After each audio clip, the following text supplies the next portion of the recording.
வாழ்க வையகம், வாழ்க வளத்துடன் உலகெங்கும் இருக்கும் மாயம் பக்தி அன்பர்களுக்கு டாக்டர் டிவைன் தினேஷன் அன்பான வணக்கங்கள். சரி, வாழ்க்கை ரகசியம் சிம்ம ராசி சிம்ம லக்னம் இவங்களுக்கு வாழ்க்கை ரகசியம் என்னன்னு சொல்ல போகிறோம். சரி, சிம்மம்னா சிங்கம், காட்டுக்கே ராஜா, பார்ன் லீடர், ஆட்சி செய்கிறதுக்காகவே பிறந்தவங்க சிம்மம். சார் அப்படிலாம் ஒன்றும் இல்லை சார், நிறைய பிரச்சனை சார்னால் நம்மளுடைய ராசிகள் வச்சு நம்மளுடைய ராசிகளை தாண்டி நம்மளுடைய கிரகங்கள் நம்ம கட்டத்தில் இருக்கிற கிரகங்கள் பிளேஸ்மெண்ட் வச்சு நிறைய விஷயங்கள் மாறும்.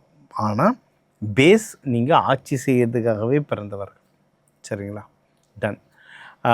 அதுலேயும் இது எப்படின்னா, இது தகப்பன் வீடு, ஆண் வீடு, நெருப்பு வீடு, தகப்பன் சிவனுடைய வீடு இதுதான்.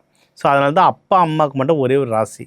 அப்பான்றது சிம்மம், சிவனுடைய வீடு, சூரியன், அம்மான்றது சந்திரன், கடகத்துடைய வீடு. சரி, இந்த அப்பா ராசி தான் எல்லாரையும் வழி நடத்தக்கூடிய ராசியாக இருக்கும். சூரியன் மேலே வந்தால் தான் உலகமே அந்த உயிர் வரும்.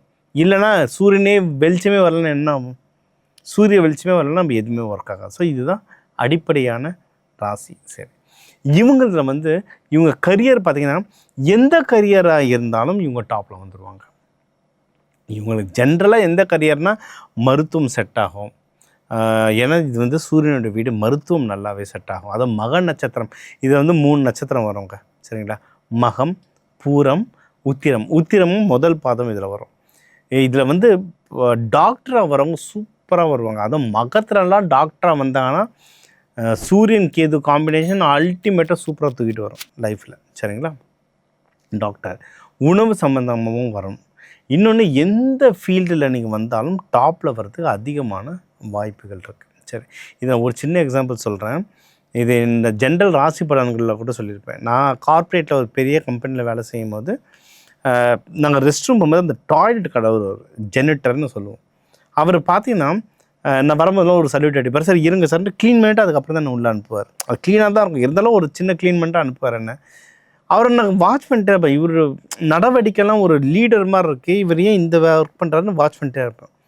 ஒரு 6 மாதத்தில் பார்த்தா இந்த ஜெனிட்டர் சூப்பர்வைசராக மாறிட்டார். அந்த ஃபெசிலிட்டி டிபார்ட்மெண்ட்டு சூப்பர்வைசராக மாறிட்டார். அவர் கீழே ஒரு 420 பேர்கிட்ட அவர் கீழே வேலை செஞ்சுட்டு இருக்காங்க ஃபெசிலிட்டி மேனேஜ்மெண்ட்டில். எந்த தொழில், உங்கள் படிப்பு உங்கள் சூழ்நிலைக்கு ஏற்ற மாதிரி ஒரு ஜாபில் போயிடுவீங்க. ஆனால் எந்த ஜாபாக இருந்தாலும் டக்குன்னு மேலே வந்துடுவீங்க. அதுதான் சிம்மம்.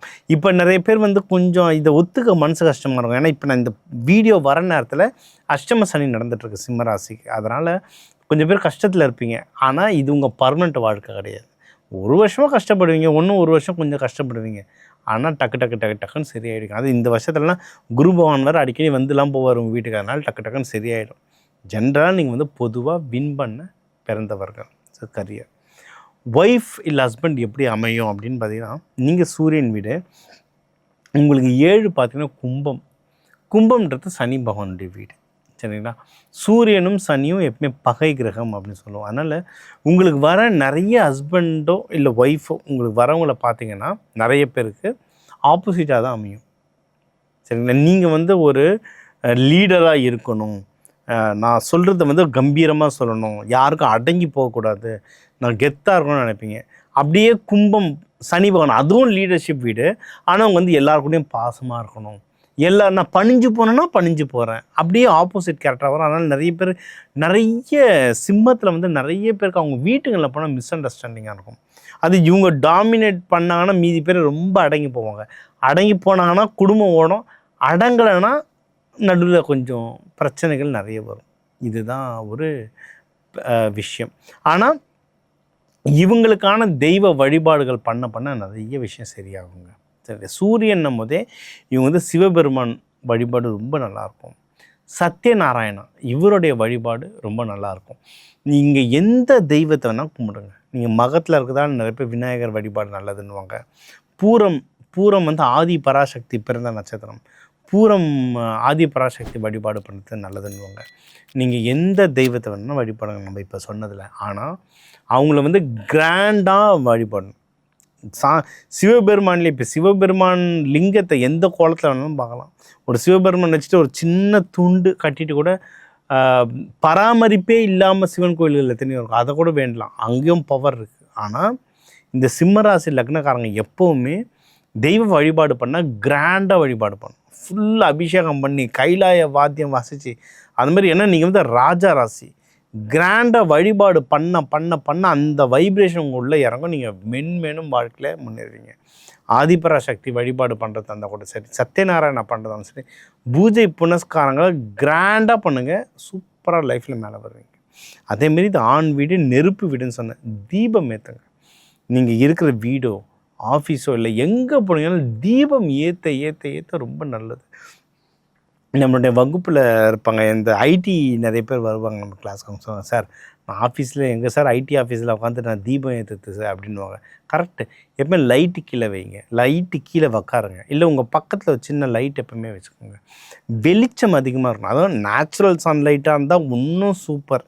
ஏன்னா ஜன்னல் பக்கத்தில் இருக்கீங்க, விண்டோ பக்கத்தில் இருக்கீங்க, நேச்சுரல் சன்லைட் வந்தால் ரொம்ப சூப்பர். இல்லைன்னா பிரைட்டாக எங்கே வெளிச்சம் இருக்கோ அங்கே இருக்க இருக்க அந்த நெருப்பு சக்தி இருக்க இருக்க நீங்கள் வந்து மென்மேனும் லைஃப்பில் வந்து பயங்கரமாக முன்னேறுவீங்க. எந்த ப்ரொஃபஷன் எடுத்தாலும் டாப்பாக வந்துடுவீங்க. சரிங்களா? நீங்கள் வந்து கல்யாணம் ஆகிட்ட பிறகு கொஞ்சம் ஈகோவை லைட்டாக குறைச்சிக்கிட்டு, கொஞ்சம் டாமினேஷனை கொஞ்சம் குறைச்சிக்கிட்டிங்கன்னா, எப்படியும் நீங்கள் சொல்கிறது தான் கேட்குறேன்னு இருப்பீங்க, ஆனால் அதை கொஞ்சம் சந்தோஷமாக எடுத்துகிட்டு போகலாம். இது ஒன்று. இவங்களுக்கு வந்து ஃபிசிக்கல் ஸ்ட்ரென்த் ரொம்ப நல்லாயிருக்கும். அவ்வளவு சீக்கிரம் வந்து இவங்களுக்கு வந்து உடம்பு மோசம் ஆகாது. சிம்மத்துக்கு எனக்கு தெரிஞ்ச இவர் வந்து ஒரு பெரிய முதலாளி, நான் துபாயில் இருக்கும்போது மீட் பண்ணேன். அவருடைய கம்பெனி வந்து பாம்பே ஸ்டாக் எக்ஸ்சேஞ்சில் இருக்குது. நான் அவருக்கு பார்க்கும்போது வயசு 72 75 இருக்கும். நல்லா நடந்து வந்தார். என் கூட இந்த அசிஸ்டன்ட் சொன்னார், சார் இவருக்கு வந்து கொஞ்ச நாளைக்கு முன்னாடி ஒரு 3 வாரத்துக்கு முன்னாடி தான் கால் உடஞ்சிடுச்சு, ஃப்ராக்சர் மாதிரி ஆகிடுச்சு சார். இன்னும் சார் ஃப்ராக்சர் ஆகிடுச்சு, எனக்கு அழகாக நடந்து வராரு சார். ஆமாம் சார், ஒரு வாரம் கட்டுப்பட்டு அதுக்கப்புறம் பிரித்து தூக்கி போட்டு ஏந்து வந்துட்டார் சார். நாங்கள் 72 வயசு சிங்கம் அந்த மனுஷன். அவர் ஒன்றுமே இல்லாமல் டீ கடையில் வேலை செஞ்ச பையன் சின்ன வயசில் உடச்சி பெரிய ட்ரக் இண்டஸ்ட்ரி க்ரியேட் பண்ணி பாம்பே ஸ்டாக் எக்ஸ்சேஞ்சில் லிஸ்ட் பண்ணி துபாயில் எக்ஸ்பேண்ட் பண்ணார். அப்போ அவரை நான் மீட் பண்ணேன். நான் ஒரு கம்பெனி லாஜிஸ்டிக்ஸ் கம்பெனி ஒர்க் பண்ணும்போது சிம்ம உடம்பை டக்குன்னு ரெடி பண்ணுவாங்க. உடம்பும் சரி மனசும் சரி ஸ்ட்ராங்காக இருக்கும். அவ்வளோ சீக்கிரம் இவங்களுக்கு வந்து உடலில் வந்து உபாதைகள் வராது. அப்படி வந்ததுன்னா எங்கே வரோன்னு பார்த்தீங்கன்னா, காலப்புருஷ தத்துவத்துக்கு வந்து இது வந்து ஹார்ட்டுக்கு வரும். ஹார்ட்டில் வேணால் இவங்களுக்கு லைட்டாக இஷ்யூஸ் வரும். அதனால தான் இவங்க எப்போவுமே யோகா ப்ரீத்திங் எக்ஸசைஸ் ப்ராப்பராக பண்ணணும். ஏன்னா கோவம் அதிகமாக வரும், உடம்பு உஷ்ணம் அதிகமாக வரும். இதில் இவங்களுக்கு வந்து நிறைய மூச்சு பார்த்திங்கன்னா, இந்த சூரியகலை, நம்ம மூச்சுங்களே சூரியகலை சந்திரகலைன்னு சொல்லுவோம். உங்களுக்கு சூரியகலை ரைட் ஹேண்ட் சைடு ரொம்ப மூச்சு விடுவாங்க. இவங்களுக்கு நார்மலாகவே மூச்சு வச்சு பார்த்திங்கன்னா, கடகராசிக்கு மோஸ்ட்லி லெஃப்ட்டில் வரும், இவங்களுக்கு மோஸ்ட்லி ரைட்டில் வரும். அது பண்ண உடம்புல உஷ்ணம் ஜாஸ்தியாக இருக்கும். அதேமாதிரி நீங்கள் ஒன்றும் இல்லை, சாமி ஆடுறவங்கள பாருங்கள், கருப்பு சாமியோ முனியப்பன் சுவாமியோ எந்த சாமி ஆடுறவங்கள பாருங்கள், இறக்கும் போது நார்மலாக இறக்காதவங்கள பாருங்கள், இல்லை இறந்தவங்கள பாருங்கள். நிறைய பேர் இந்த ஹார்ட் இஷ்யூவில் இறப்பாங்க. ஏன்னா சாமி ஆடுறவங்களுக்கு அதிகமாக இந்த சூரியகலை பயங்கரமாக வேலை செய்யும். அப்போ அது எங்கே உடம்புல பாதிக்கும்னா ஹார்ட்டில் தான் பாதிக்கும். அப்போ இதுக்கு என்ன சார் மாற்று, என்ன சார் நான் என்னை சேவ் பண்ணிக்கலான்னா, ப்ராப்பராக பிராணாயாமம் மூச்சு பயிற்சி பண்ண அது ரெகுலேட் ஆகும். அதை பண்ணிங்கன்னாவே நீங்கள் வாழ்க்கையில் ஜெயிச்சிடலாம். மற்றபடி ஹெல்த்துன்றது ரொம்ப நல்லாயிருக்கும். சரிங்களா? நீங்கள் வந்து எந்த ஃபங்க்ஷன் பண்ணால் கிராண்டாக தான் பண்ணுவீங்க. கிராண்டாக பண்ண லைஃப்பில் ஒன்றும் மென்மேலும் வளருவீங்க. நம்ம சொன்ன தெய்வத்தை பிடிச்சிக்கோங்க, சூப்பராக ஜெயிச்சுட்டு வரலாம்.